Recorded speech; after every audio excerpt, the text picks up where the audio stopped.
में हमें गुरुजी परम पूजनीय हमारे सभाचार्य श्री जितेंद्र नाथ जी महाराज का उद्बोधन प्राप्त होने वाला है।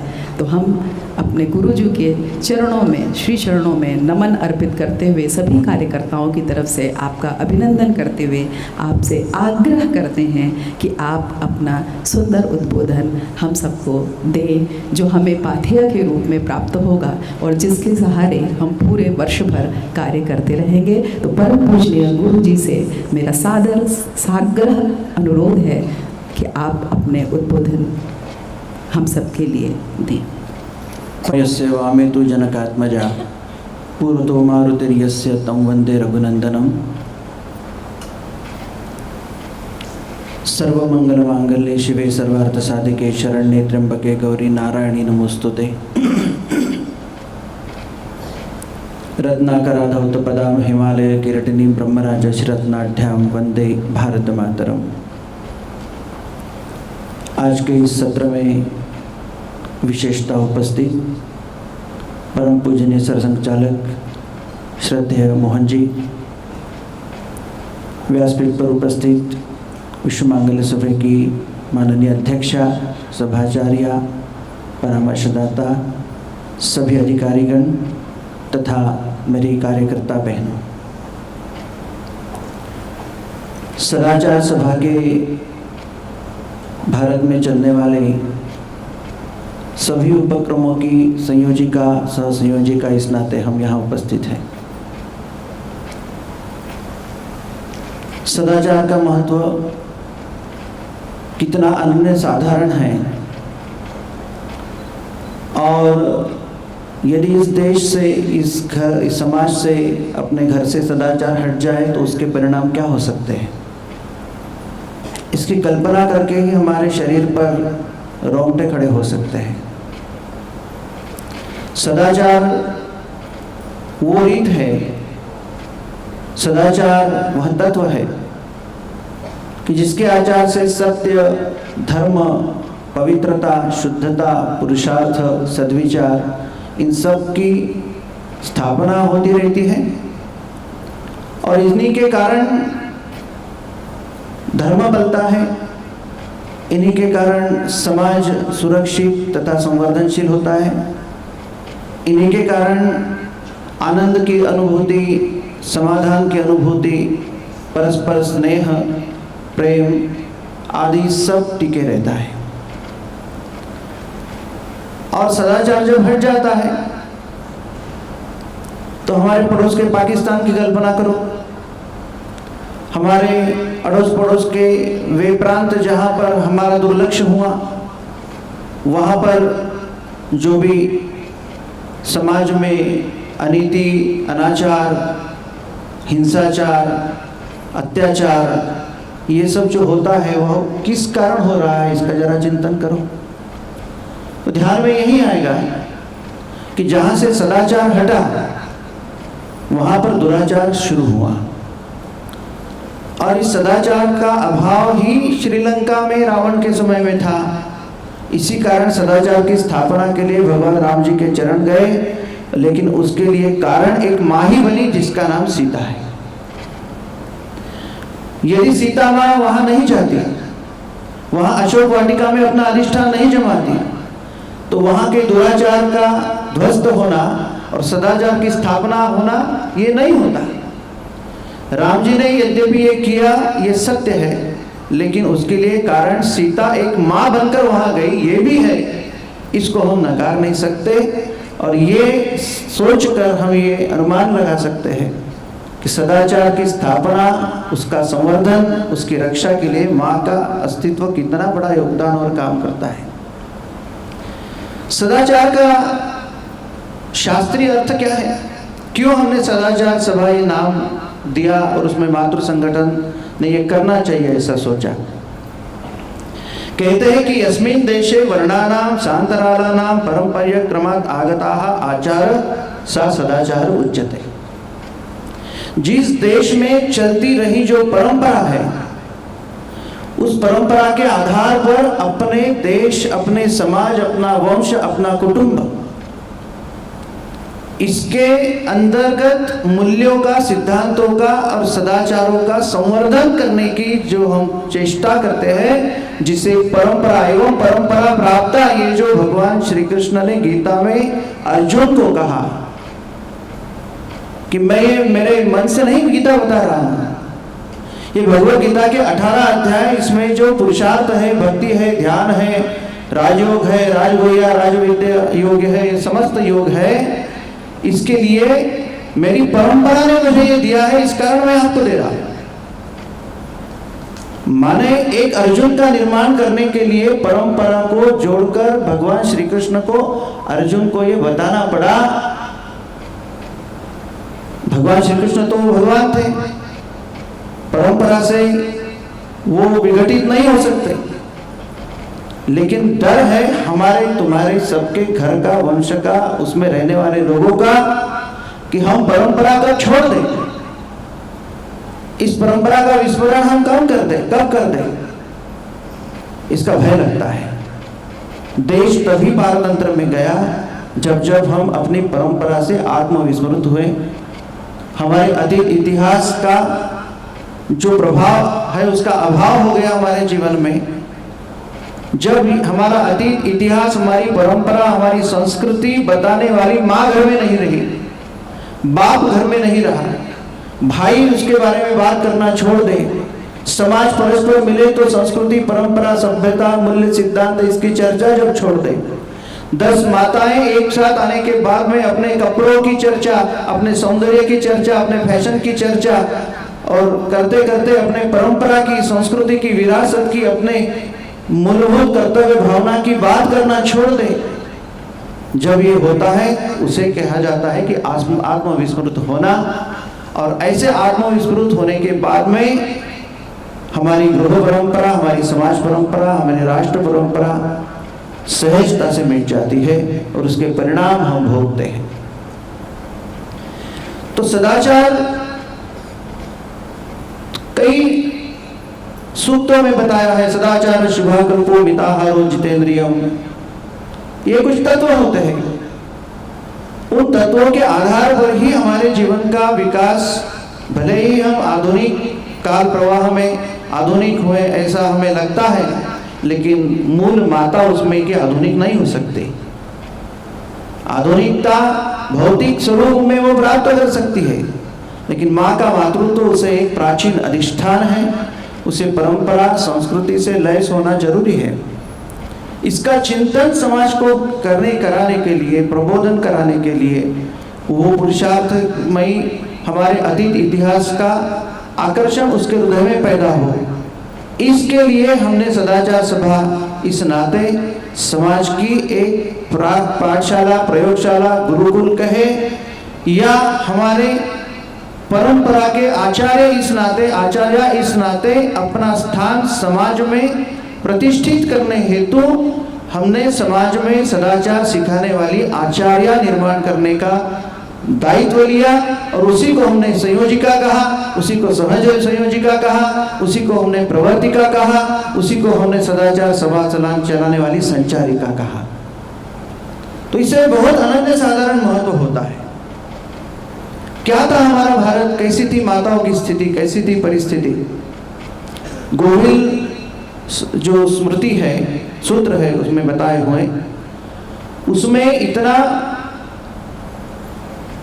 कहते हैं कि ऐतिहासिक एक वाक्य है कि जब तक घर की मां सुशिक्षित नहीं होती तब तक उसे यज्ञ का अधिकार नहीं मिलना चाहिए।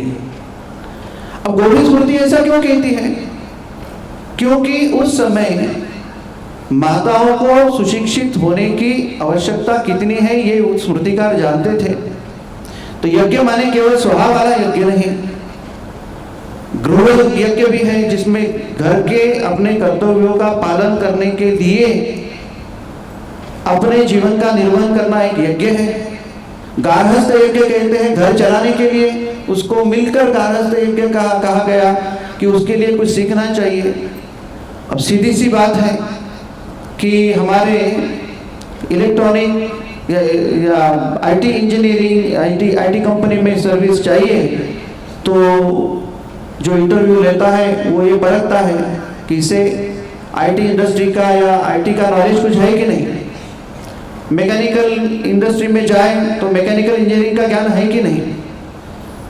तो यदि घर चलाना है तो घर के जो सूत्र है घर चलाने के, जिसका संबंध राष्ट्र के साथ भी है, क्योंकि घर ही संत, सैनिक, समाज पुरुष, क्रांतिकारक राष्ट्र को देता है, सज्जन देता है, संत देता है।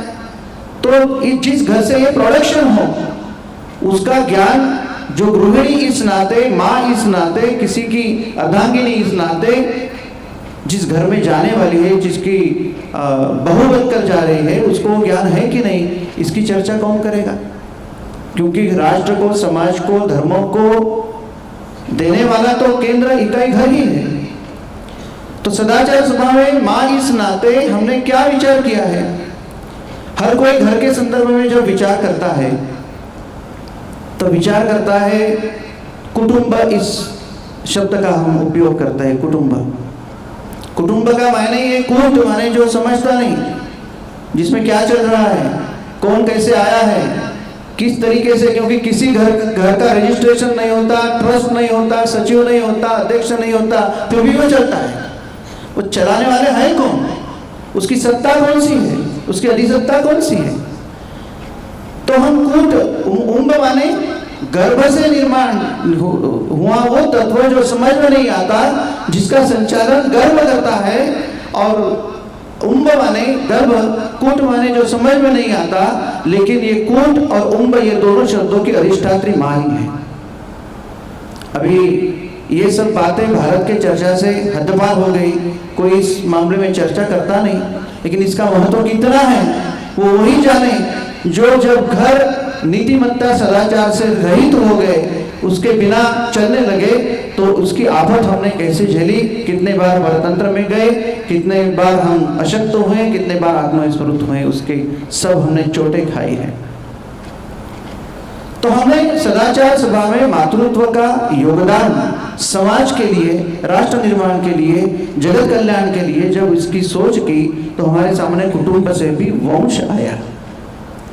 हमने वो विचार किया है कि वंश की धारणा राष्ट्र के लिए कितनी आवश्यक है। हमने कभी ये विचार किया कि वंश की धारणा समाज के लिए कितनी आवश्यक है। हम क्या समझते हैं अपने घर को? अपने कुलाचार किसी घर के नहीं होते, वो वंश के होते हैं। और वंश की मायने क्या है? वहनात् शम करोति सा वंशः। शम माने कल्याण, शम करोति सा शंकर, जो कल्याण करता है उस देवता का नाम शंकर है। हरिश्चंते बलियसी करिष्यसि, भगवान श्री हरि अपना कल्याण करने के लिए आते हैं। तो वंश में भी शम ये जो धातु लगता है, शम शम द्विपदे शम चतुष्पदे, चलते चलते, चार पैरों का प्राणी भी चलते चलते कल्याण कर जाए, चलते चलते मानव भी सृष्टि का कल्याण कर जाए, ऐसी धारणा भावना हमारे देश में पहले से चलती आई। और जिन्होंने वंश का विचार किया उन्होंने राष्ट्र का विचार किया। उसका उदाहरण मैं कैसे दूं? उसका उदाहरण दे सकते हैं, चेदी वंश है, कौशल वंश है, यदु वंश है, रघु वंश है। जब वंश इसको कुटुंब से भी ज्यादा महत्व देकर अपना महत्व जब हम समझ लेते हैं, कुटुंब कहते हैं तो आज रहने वाले माता पिता, मेरी बहन भाई मौसी पर इतना ही विचार करते हैं। जो वंश का विचार करते थे, मेरे घर में सैकड़ों साल में कौन कौन लोग पैदा हुए, उनका पुरुषार्थ क्या था, उन्होंने क्या क्या सिखाया, कौन से आदर्श प्रस्थापित किए, हमारे घर के लोगों ने राष्ट्र के लिए क्या क्या बलिदान किया, समाज के लिए क्या क्या किया, धर्म का बोध करने वाले संत सज्जन हमारे घर में कभी पैदा हुए कि नहीं पैदा हुए, उसके बाद वो फिर से पैदा होने के लिए हमने घर की स्थिति कैसी रखनी चाहिए। इतना बड़ा विचार कुटुंब से भी आगे चलकर जब वंश का विचार हम करते हैं तब हमारे सामने आता है। तो इसी कारण भारत के ज्ञान व्यवस्था में, भारत के सामाजिक व्यवस्था में, भारत के राजकीय व्यवस्था में, भारत के राष्ट्रीय व्यवस्था में, भारतीय के गृह व्यवस्था में महिला का, माता का स्थान ये वंश संबंधी आद्य ऐसे रखा है। इसी कारण हमें मिलता है कि आज ही लड़कियां शिक्षित हो रही और उनको सीखने के लिए हम प्रवृत्त कर रहे हैं, ऐसा नहीं है।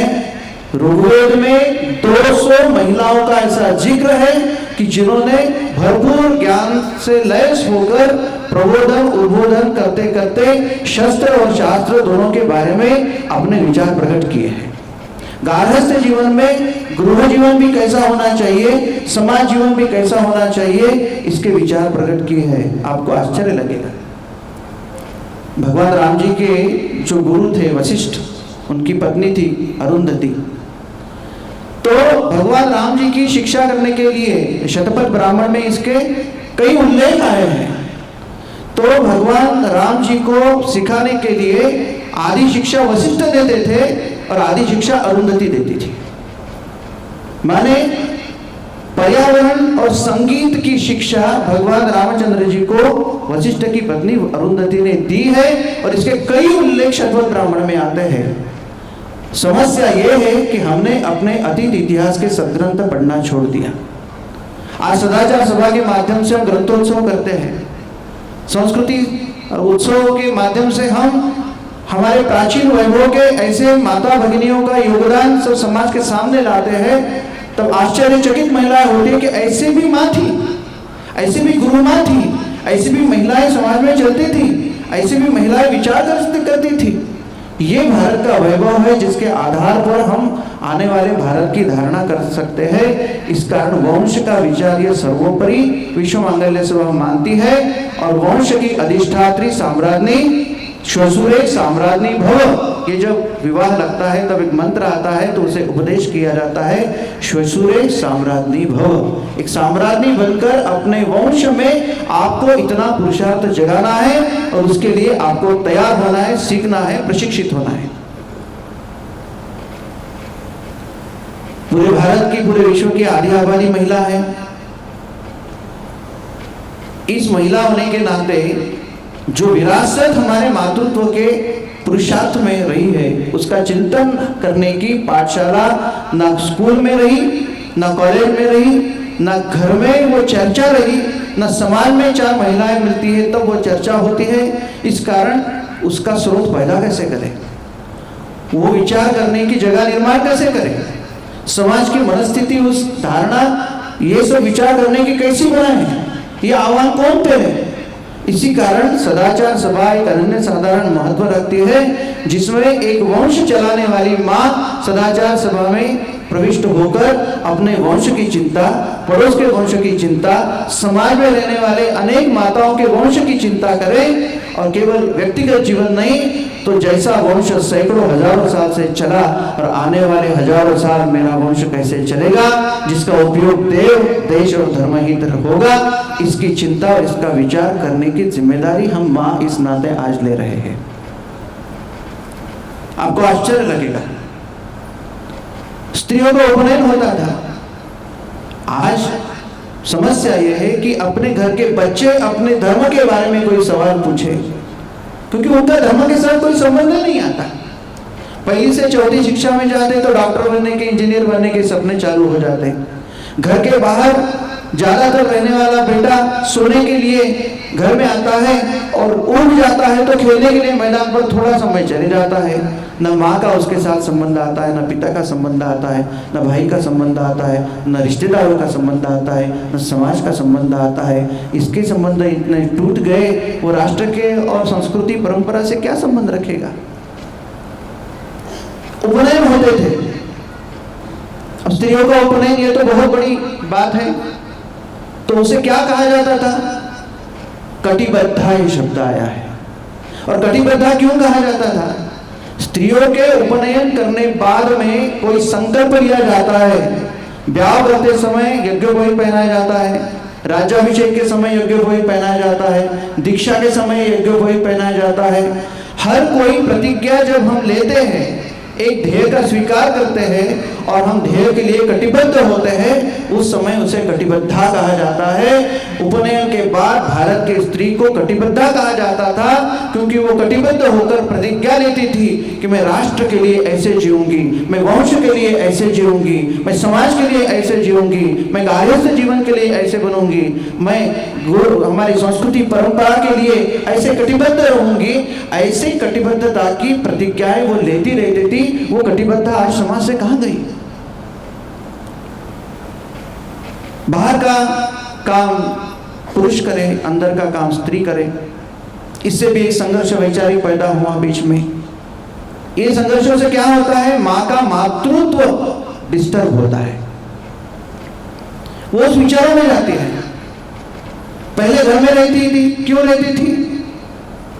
उस समय परिस्थिति पारतंत्र की थी, घर की लूटपाट होने की आशंका थी।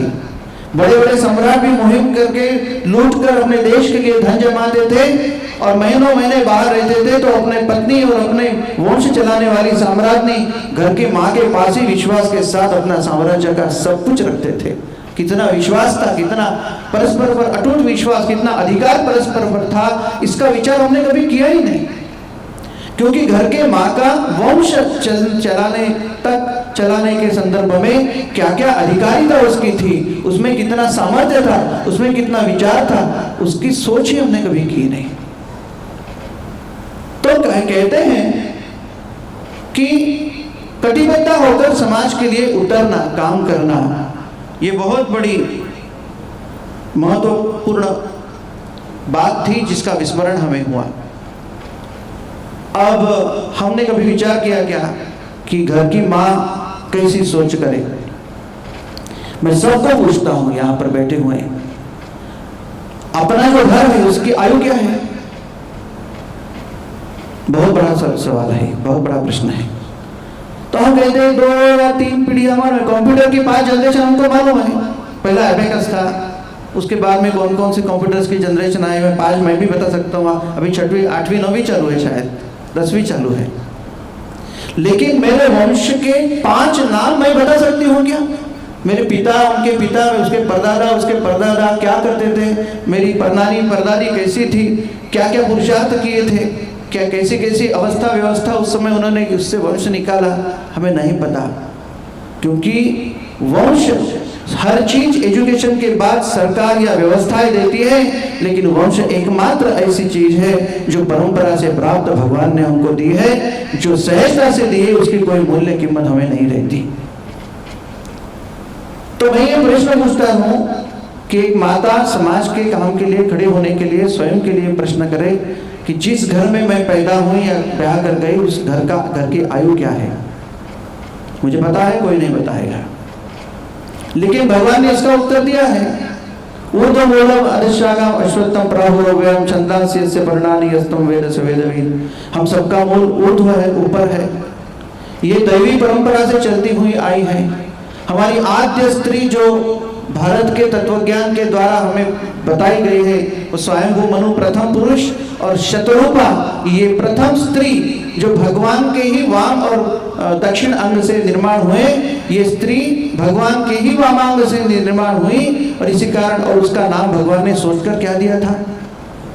उसका एक बहुत प्रसिद्ध श्लोक है, भगवान जब स्त्री का निर्माण करते हैं वो उसका नाम शतरूपा रखते हैं। शतरूपा कि सायुधा शतरूपा नाम, वो स्वयं के आयुध स्वयं निर्माण करेगी और 100 स्वरूप लेकर 100 जगह पर 100 कोने पे काम करेगी और वंश का वहन करेगी। कितनी बड़ी अपेक्षा भगवान की हमसे थी। तो हमारा ऐसा थोड़ी है कि जैसे क्रिश्चियनों में कहते हैं कि स्त्री ये पाप की संतान है, मुस्लिम में कहते हैं कि ये किसी के पसली से निकली है। ऐसे हीन भावना और इतने संकुचित विचार से हमने स्त्री का मातृत्व का चिंतन नहीं किया। भगवान स्वयं स्वतः का स्वरूप निर्माण करके कहते हैं कि स्वायुधाम शतरूपा नाम, अपने काम के लिए ये स्वयं विचार करेगी, स्वयं मार्ग ढूंढेगी, अपने देश हित, अपने संस्कृति हित, अपने परंपरा के हित में, अपने समाज के हित में, अपने वंश के हित में अपने मार्ग खोजेगी। उस पर आफत आती है तो अपन स्वयं सिद्धा होगी, उसके लिए 100 प्रकार के स्वरूप धारण करेगी और सच में भगवती ने 100 प्रकार के स्वरूप धारण करके कितने असुरों से, कितने परिस्थिति से भारत को बचाया, समाज को बचाया, देवत्व को बचाया, हमने हमारे धर्म को बचाया। तो हम अपने मूल स्वरूप का, मातृत्व का यदि चिंतन करें तो उसमें समाज के लिए हमने क्या करना चाहिए, इसके उत्तर हमको अपने आप मिलते रहते हैं। हम सहज तरह से कहते हैं दुर्गा दुर्गति नाशिनी, दुर्गा दुर्गति नाशिनी ऐसा कहते हैं। नवरात्रि में कहते तो हैं कि किसकी दुर्गति नाशिनी है? स्वयं यदि दुर्गा हम हैं तो दुर्गति किसकी हो रही है? दुर्गा जिस घर में बोल रही है उस घर की दुर्गति हो रही है। वो घर जिस समाज में रह रहा है वो समाज की दुर्गति हो रही है। वो समाज और घर को चलाने वाली एक असीधारा भगवान ने दी, उस वंश की दुर्गति हो रही है। जिसका वहनाश्रम करोति, कि मेरा भी कल्याण हो, वंश का भी कल्याण हो, कुटुंब का कल्याण हो, समाज का कल्याण हो, और समाज जिस राष्ट्र की धारणा करता है उस राष्ट्र का कल्याण हो, धर्म संस्कृति परंपरा का कल्याण हो। इतना बड़ा कल्याणकारी विचार रखने वाली स्वायुधा शतरूपानाम, अपने आयु स्वयं निर्माण करने वाली, 100 स्वरूप धारण करके 100 आघाड़ी पर चलने वाली, और अपने सहस्त्र हाथों से, सहस्राक्ष सहस्त्रपाद से अपने सभी चैलेंजेस, आह्वान को स्वीकार करने वाली माँ आज कहाँ लुप्त हो गई? तो ये जब प्रश्न उठते हैं और ये सवाल जब हम स्वयं को करते हैं कि मेरा अस्तित्व क्या मायने रखता है, इतनी बड़ी परंपरा के साथ जब हम स्वयं को जोड़ेंगे तब हम स्वयं कहेंगे कि हाँ, मैं राष्ट्र की घटक हूं, मैं राष्ट्र आबादित रखूंगी, मैं संस्कृति की घटक हूं, मैं संस्कृति आबादित रखूंगी, मैं परंपरा की वाहक हूं, मैं परंपरा आबादित रखूंगी। मैं किसी भी मोड़ पर, चाहे शस्त्र के साथ, चाहे शास्त्र के साथ, इदम ब्रह्मम इदम शास्त्रम, दोनों के साथ मैं समाज की रक्षा कर सकती हूँ, वंश की रक्षा कर सकती हूँ। क्या ये प्राण नहीं कर सकते हम? तो ये जो सब धारणाएं हैं ये समाज में निर्माण करने हेतु, विश्व के मांगल्य हेतु, जगत के कल्याण हेतु, विश्व मंगल साधना है। ये जो हम गीत गाते हैं कि पत्नी और पति, केवल माँ का चिंतन थोड़ी विश्व मंगल सेवा करेगी। माँ तो ठीक है, माँ किसी की पत्नी भी है, माँ किसी, उसको कोई पति भी है, तो पति पत्नी की मायने क्या समझे? दो शरीर का मिलन समझे कि दो इच्छाओं का मिलन समझे। पहले कहते थे कि किसी के लिए पति ढूंढना है तो उसके निकष बताए जाते थे, कोई लड़की ढूंढना है तो निकष बताए जाते थे, उसमें ये गुण संपन्नता है लक्ष्य। जब घर जाकर श्रीमद् भागवत खोलो और उसमें जो रुक्मिणी स्वयंवर का जो चैप्टर है उसको पढ़ो, उसमें 7 के 8 श्लोक ऐसे आते हैं जिसमें ये बताया गया है कि निकष क्या होते हैं। अपने पिता को समझाने के लिए रुक्मिणी कहते हैं कि मुझे ऐसा पति चाहिए, मुझे शिशुपाल नहीं चाहिए। तो उसके निकष क्या रहते थे? वो निकषों को हम भूल चुके। अभी तो कितना पैकेज चलता है, कितनी जमीन है, कितनी सांपत्तिक स्थिति है, और इसे हंसी में ना ले। अपने पुराणों में, अपने इतिहासों में ही नहीं, अभी के श्रद्धेय छत्रपति शिवाजी महाराज के जन्म की घटना को यदि हम देखें, अभिमन्यु के जन्म की घटना को हम देखें, तो हमारी परंपरा में यही है कि ब्याह के बाद पति पत्नी कुछ संतों को मिले, अपने आचार्यों से कुछ सलाह करें, उनसे उपदेश प्राप्त करें, उसमें से तपस्या के लिए जाए। और to have a children is not qualification to be mother और फादर। बच्चे पैदा करना ये माँ पिता होने का सर्टिफिकेट नहीं है, कुत्ते बिल्ली को होते हैं। जब तक क्यों जन्म देना है और जन्म के बाद उस बच्चे को देने के लिए मुझमें क्या है, इसका विचार स्त्री नहीं करती, तब तक उसे माँ नहीं कह सकते। जब तक वो पुरुष विचार नहीं कहता तब तक उसे बाप नहीं कह सकते। और इसी कारण इस धारणा के साथ हमें कई ऐसी घटनाएं देखने के लिए आएंगी। अब जैसे छत्रपति शिवाजी महाराज के पिताजी शाहजी महाराज और राजमाता जिजाऊ का ब्याह हुआ, उनको पुत्र नहीं हुआ, संतान शुरू में नहीं थी, तो क्या स्थिति थी? आदिल शाह के दरबार में 42 सरदार ऐसे बैठे हुए हैं और आदिल शाह परगनों की और इलाकों का बंटवारा करता था। और कहता था कि ये परगना तुम्हें दिया जाता है, ये परगना तुम्हें दिया जाता है। हम पढ़ते ही नहीं ना इतिहास। तो जब शाहजी महाराज का समय आया तो शाहजी महाराज उठकर खड़े हो गए। उन्होंने कहा कि जहांपनाह मैं स्वीकार करता हूं, लेकिन एक शर्त पर, यदि मुझे जो परगना दिया जाता है, सुबह दिया जाता है, उसमें सिक्का और कायदा शाहजी का चलेगा तभी मैं स्वीकार करूंगा। कितनी दूरदृष्टि की सोच थी। तो ठीक है, उन्होंने स्वीकार कर लिया। घर में आए तो माँ जीजा क्या कहती है, अरे आपने क्या कर दिया, इतनी उद्दंडता, कुछ हो गया तो बोले मैंने सही किया, फिर इसका उत्तर मैं आपको बाद में दूंगा, आप पर कुछ जिम्मेदारी अभी मैं सौंप रहा हूं। जब किसी ध्येय के साथ प्रेरित होकर एक दंपत्ति को विचार करता है तो कैसी स्थिति होती है देखो। बाद में उन पर सुबह परगना आया, उसमें त्र्यंबकेश्वर भी आया। तब कुंभ चलने लगा। कुंभ में दोनों पति पत्नी हर संतों के चरणों में नतमस्तक होकर कहने लगे कि राष्ट्र के उत्थान के लिए भगवान का अंश हमारी कोख में आए, क्योंकि ये मुगलों ने त्रस्त कर दिया है माँ बहनों की इज्जत, साधु संतों के शिखा सूत्र, हर मंदिर का कलश और मूर्तियां ध्वस्त होने लगी है। इससे उबारने के लिए आप हमें आशीर्वाद दीजिए, हमारे कोख में भगवान की संतान पैदा हो, भगवान का अंश पैदा हो।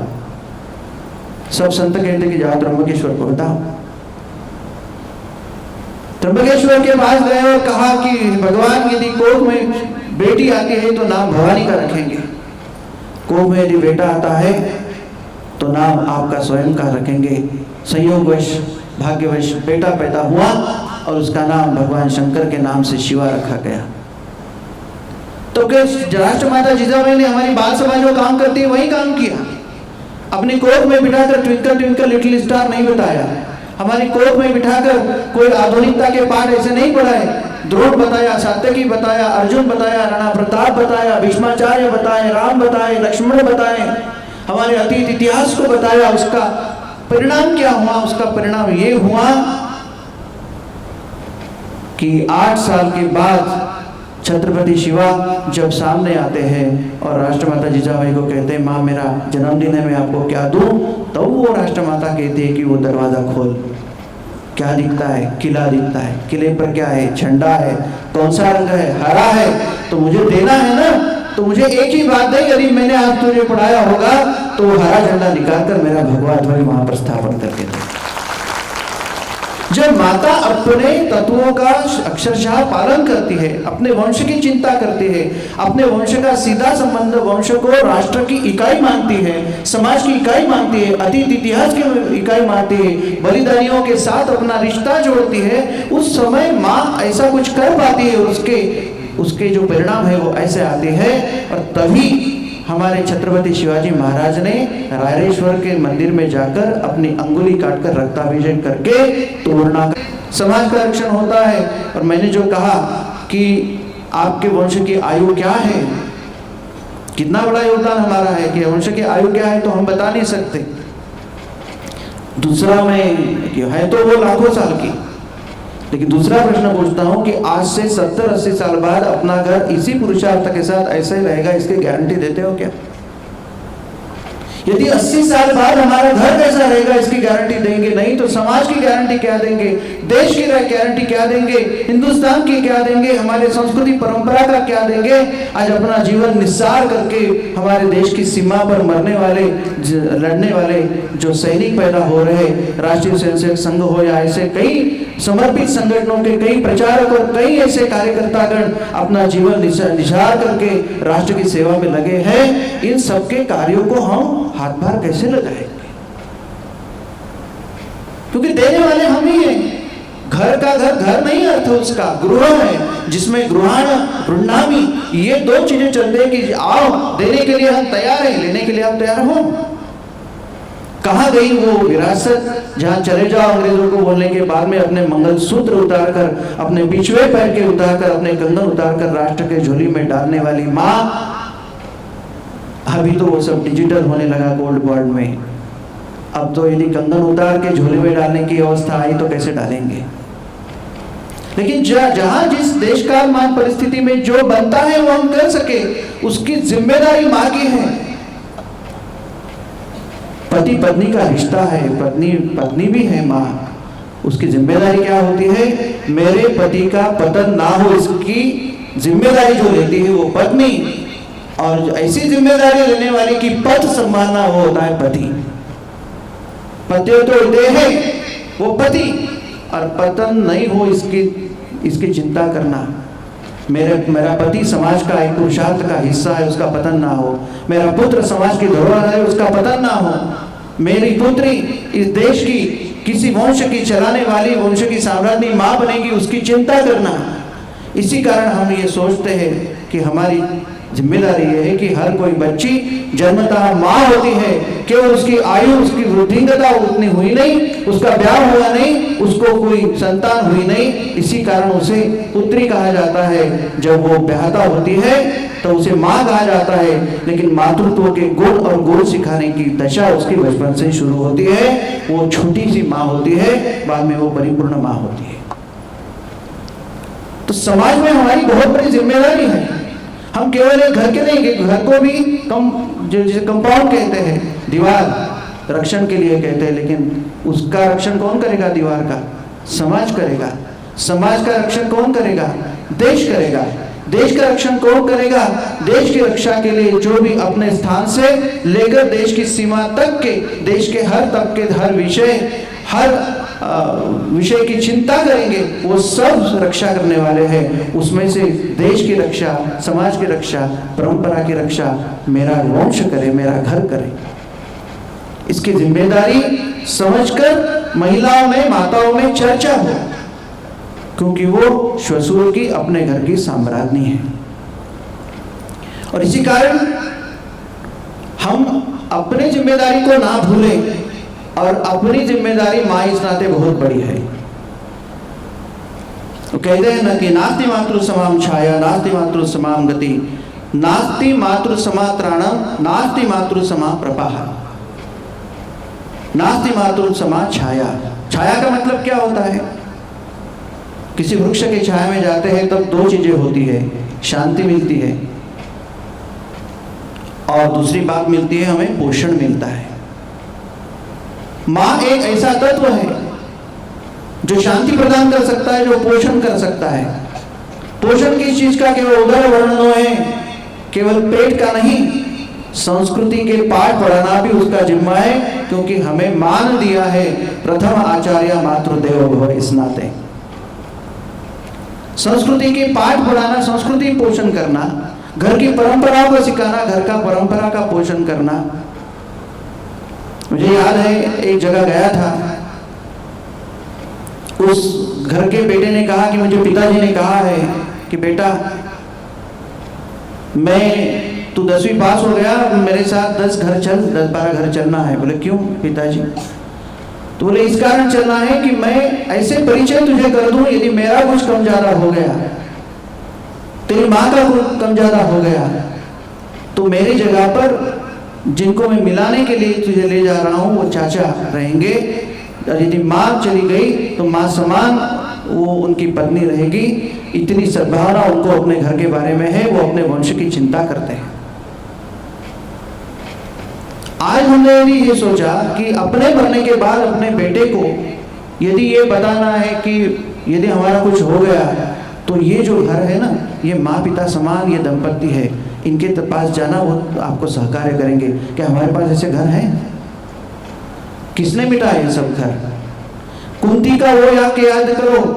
कुंती ने अपने बच्चों को उम्र के 25वें साल तक अर्जुन को, कृष्ण का, पांडवों को भगवान श्री कृष्ण का दर्शन भी नहीं हुआ था, देखा भी नहीं था। लेकिन मेरा कुछ हो गया तो इस जगत में श्री कृष्ण नाम के एक ऐसे रिश्तेदार हैं, उनको ही माँ समझना, उनको ही गुरु समझना, उनको ही पिता समझना, ऐसे कोई है, ऐसे घर निर्माण करना, ये किसकी जिम्मेदारी है? केवल पैसा, सुख, समाधान?